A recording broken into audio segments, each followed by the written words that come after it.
Good morning and happy Father's Day. I'm reporting to you live from Albuquerque, New Mexico. Actually, I'm not live.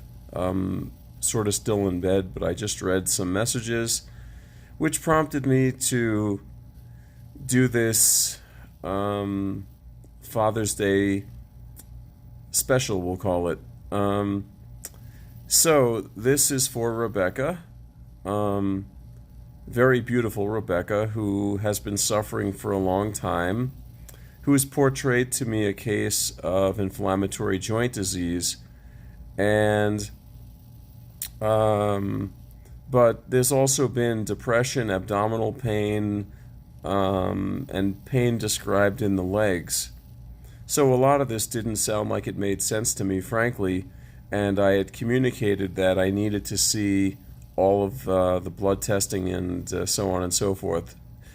And I'm partially doing this hoping that Rebecca will watch this today and get more information. I think Rebecca has hyperparathyroid. Okay, so let's not make this about anybody named Rebecca anymore. When somebody has lupus, rheumatoid arthritis, or another inflammatory joint disease, out of desperation or to save time or to help the patient faster, often methylprednisolone, also known as Medrol, can be given even in a high dose for a very short time just to see if it works or not. Maybe you'd call it a steroid challenge or something like that. So I'm not 100% sure if she has ever taken that drug or not, but I do know, or I think, she might have been on Plaquenil and or methotrexate for a prolonged time with no success. And all autoantibodies and acute phase reactants, I believe, were all negative or normal. However, when reviewing the chemistry panel and blood testing, I noticed that although they're reported normal, on 3 occasions her calcium is above 10, and her parathyroid hormone is 64, and the upper limit of normal is 65. So my number one diagnostic probability for her now is hyperparathyroid.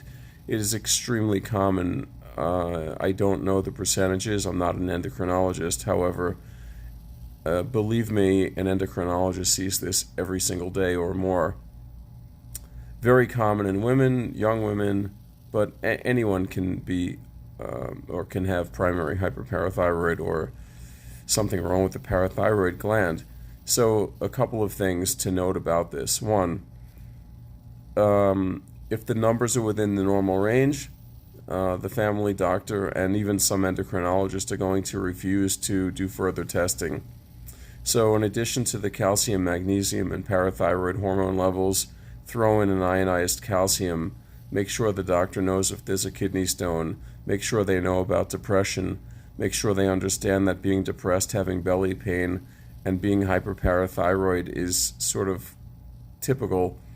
If there's a kidney stone or, gosh, I wish I was in that specialty, but from a rheumatologic standpoint, people with hyperparathyroid, they do have long bone pain. When I say long bone, I'm talking not joints, I'm talking about the bones between the joints. Often you can grab the end of somebody's wrist and they feel pain. They have osteitis or an inflammation of the bone. On x-rays, careful looking at the hands and wrist can show resorption of bone. DEXA scan can show low bone density. You don't need to be postmenopausal and you don't need to have osteoporosis, but if you simply have an abnormal Z-score, if you're under, if you're in your 30s or 40s and your Z-score is low, you have low bone density compared to your peer group, and the T-score is really irrelevant. I'm rubbing my eyes again. I think I get dry eyes when I stare at things, frankly. That's why I'm always playing with my glasses. But, gosh. So make sure that's done. The parathyroid sestamibi scan, which is a nuclear medicine scan, not a very reliable test. It's only accurate probably half the time. thyroid or parathyroid ultrasound, which is done simultaneously. It's the same test. It can show a lesion that sticks out. The parathyroid gland's only the size of a grain of rice, loosely attached to the back of the thyroid in the four corners of the thyroid. Very subtle cases can cause all of her symptoms. So she can be manifesting more symptoms than she is problems in the numbers. 24-hour urine calcium is very important. It may be normal, but nonetheless, with calciums running 12.3 and PTH of 64, the endocrinologist would like to see something like a kidney stone to say, oh, you definitely have this. However, as a rheumatologist with long bone pain and with depression and belly pain, to me this is almost a no-brainer. But because it falls outside the black and white line or box, a little extra effort has to go into your evaluation. The latest and greatest and the standard of care to diagnosing hyperparathyroid is a 4D or four-dimensional CAT scan, only available at few centers. The only one in Philadelphia, in fact, is Jefferson Hospital. Penn advertises that they have a parathyroid protocol, but it is not a true 4D CT. The other good place to get it in the East Coast would be Columbia Presbyterian in Manhattan.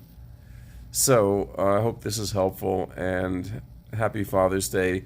Please excuse my bad hair day as I'm waking up in Albuquerque, New Mexico, and have a nice day. Bye.